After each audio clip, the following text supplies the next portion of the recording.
Hey, what's up guys? Wanted to share with you a beautiful morning I'm having. So I wake up with this message. Of course I'm interested in your generous proposal. I'm more than willing to refer you, and just let me know if you want to do anything, if you want me to do anything on Facebook for you. So I'm like blown away, right? And this guy's Facebook is not any normal Facebook. It's just not like a normal contractor's Facebook, like where it's like nothing happening. He has a social media company doing great work for him, right? I consider him one of the top of the food chain in terms of quality, because I see in his reviews and people are always like blown away. Every review they're all like blown away with like what the end result was and things like that. So it means a lot coming from him, right? Now I wanted to share with you how I got into this point, because the funny part is, a few days ago I door knocked him and he wasn't interested, right? So there's going to be a shit ton of stuff I'm going to throw at you guys today. And, it might sound all over the place, but just try to take it all in, because this is going to be like literally like all the things I do to get people to this point. And this is pretty much as hot as can get, right? When you get to a point, when you get a client to this kind of point, even if it doesn't become a sale, you realize that it could still be pretty good. Like, look at this.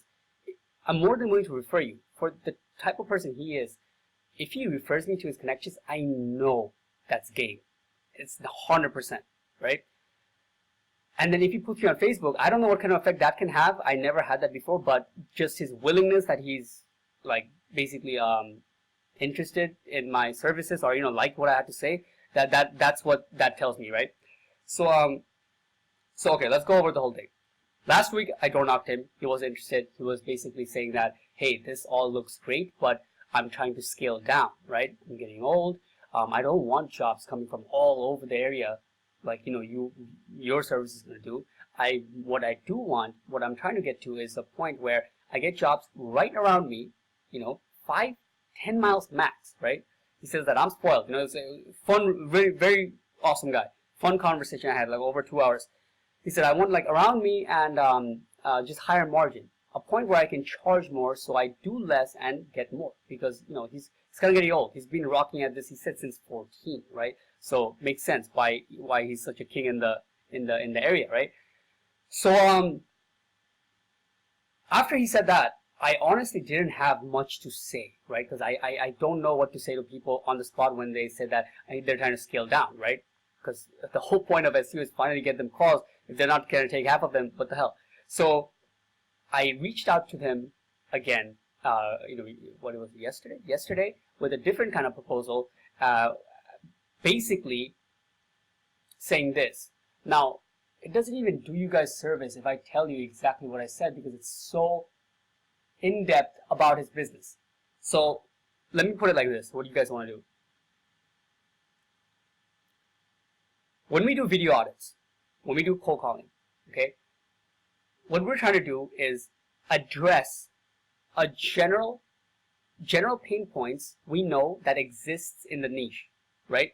Hey, look, your competitors are doing this. You're not on the first page. Okay, cool.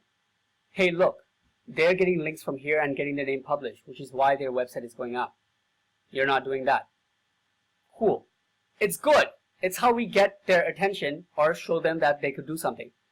But it's never, not never, but it's the chance of it getting them to something like this is very low.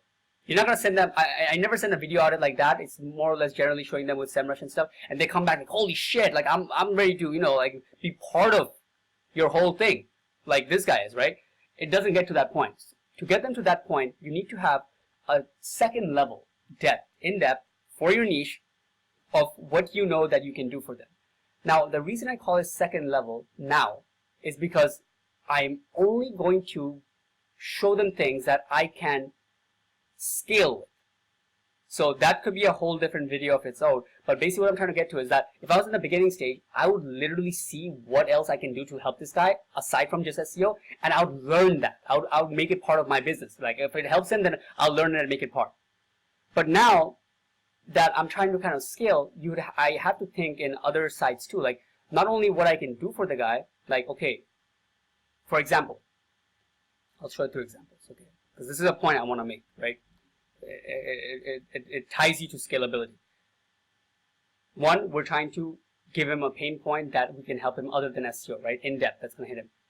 Two, it has to follow a rule of scalability. That means that, let's say I see this guy, he has like 40 reviews in Home Advisor. When you type in his brand name, 40 reviews in Home Advisor, first page, it comes in, let's say, 5th position.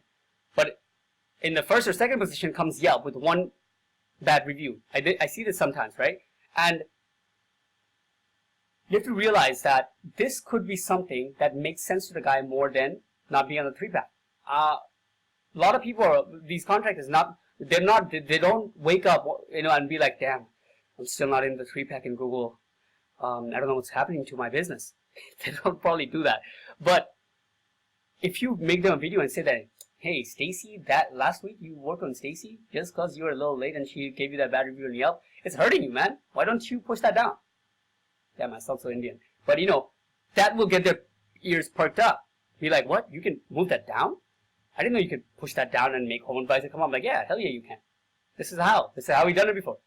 Reputation management. If you offer that as a service, it's great. That will hit their pain point. The only other thing, like I said, make sure it's scalable, right?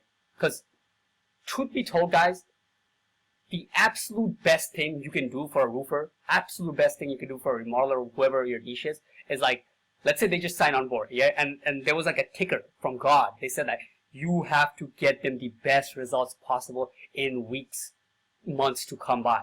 What would you do?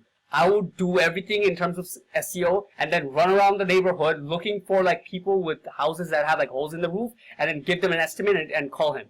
That would be the absolute best, right? But we can't scale that. It's probably an extreme example, but you can't scale that, right? So you got to think of, think in depth. A lot of people are not even thinking in depth. Their form of contact back is just like stuff like, hey, just following it last week, you said you're interested. No, that's fucking weak. You have to resell them. These guys are morphing in and out of dimensions. Like, they are watching a video and then they forget who you exist. Last week, this guy said he's not interested. Now he's interested in a proposal that, what? Like, you forgot that you weren't interested last week? Now you are? Great. Hey, I'll take it. So, you gotta resell them when you second contact, right? If they tell you like, hey, give me a call back or reach back out to me next week. Next week is a different sale. It's not like, hey, it's me again. You told me last week. No. Next week is a different video with exactly in depth what they're having a problem with that you're gonna fix, right? In-depth following up is what gets this, right? So, yeah, guys. I mean, yeah. Hopefully that made sense and you got something out of it. Peace.